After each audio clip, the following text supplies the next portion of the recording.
Falando em chorarmos às vezes, vou falar de um tema aí que é um tema que está sempre em evidência, que é a depressão, né? O que é a depressão?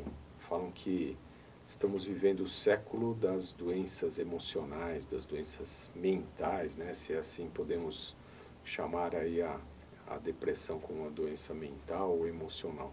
Então o que acontece é que o mundo moderno, como estávamos falando no início, com toda essa correria, essas exigências, né? Estresse, as necessidades de consumo e competição que existe entre as pessoas.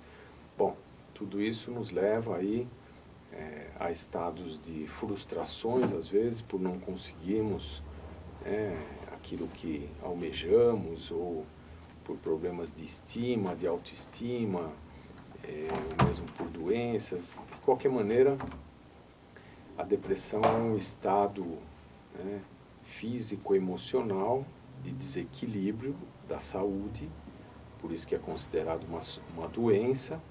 E o conceito de saúde, pela OMS, Organização Mundial da Saúde, é um conceito de bem-estar físico, mental, social e espiritual, quer dizer, tudo aquilo que deixa de ser um estado de equilíbrio dentro dessas condições é um estado então de doença, né?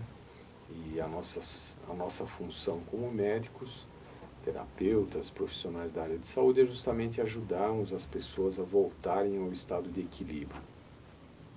Em relação à depressão, apenas para fazermos aí um aprofundamento, né, um apanhado geral do que é, o que acontece, como acontece, né, os sintomas, quais são os sintomas de depressão, né? Isso não são sintomas para você de casa ficar comparando e pensando. Na realidade, ficar triste é uma emoção normal, né, natural do ser humano. Ficar irritado, raivoso também é. Ficar com medo também, ficar preocupado também, ficar ansioso também, isso são emoções normais, naturais. Agora, o tempo que se leva dessa normalidade entre estar triste, né, estar deprimido, ou estar com medo, estar raivoso, etc., e permanecer constantemente, ser triste, já é uma coisa diferente, né? Alguns programas atrás, eu citei aqui um artigo de um psiquiatra carioca, com bastante experiência já, que falava justamente que hoje não se pode mais ficar triste, porque se uma pessoa está triste, já é imediatamente identificada como deprimida, etc., e já é tratada. Quer dizer, existe um tempo que a gente considera da tristeza e a pessoa tem que passar por esse tempo e depois retornar ao estado de equilíbrio da saúde, né? Então voltar ao estado de ânimo normal. E normalmente as causas então aí da tristeza, da depressão, né? Principalmente que é a tristeza prolongada, então chamaríamos de depressão, aquela que a pessoa não consegue sair sozinha, seria então aí perdas, né, financeiras, afetivas, materiais em geral.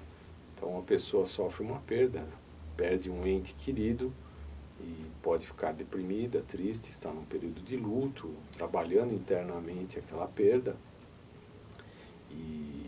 E depois de um tempo ela trabalha aquela perda, né, internamente, com os recursos que ela tem, e através disso ela consegue elaborar então uma compreensão, um entendimento, e após a elaboração da compreensão e do entendimento do motivo ao qual levou, né, ela entrar nesse estado aí de depressão, de tristeza profunda, ela pode, ao elaborar, sair dessa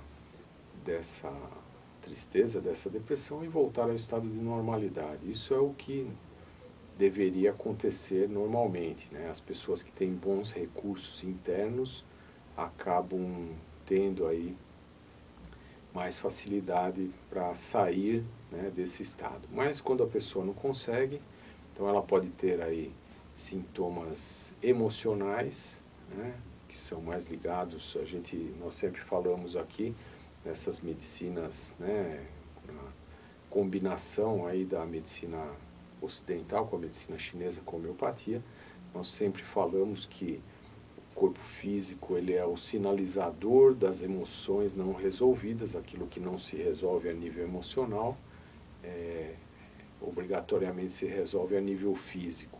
Então, como sintomas da depressão, podem aparecer a tristeza em primeiro lugar, né? A dinamia, o abatimento, a falta de vontade de se relacionar, de ver as pessoas, uma atitude antissocial, né?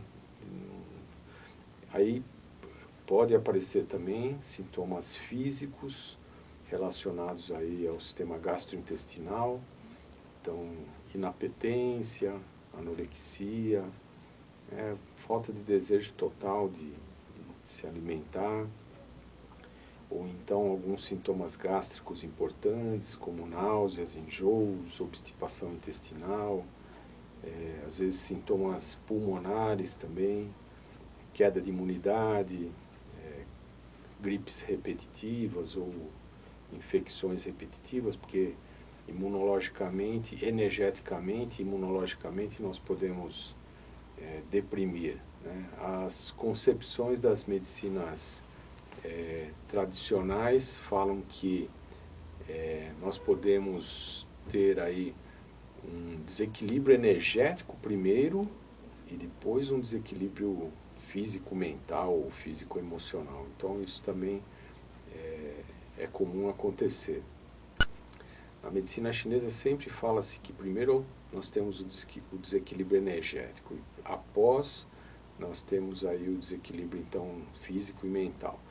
Isso pode acontecer de acordo com tudo isso que falávamos. Então uma pessoa que tem uma perda ou afetiva ou financeira, uma perda de um ente querido, pode entrar num estado de autorreflexão constante, uma pessoa que fica o tempo inteiro pensando naquilo, e acaba se exaurindo energeticamente. Algumas das emoções as quais falávamos são mais desenergizantes, vamos dizer assim. A pior de todas é a tristeza realmente.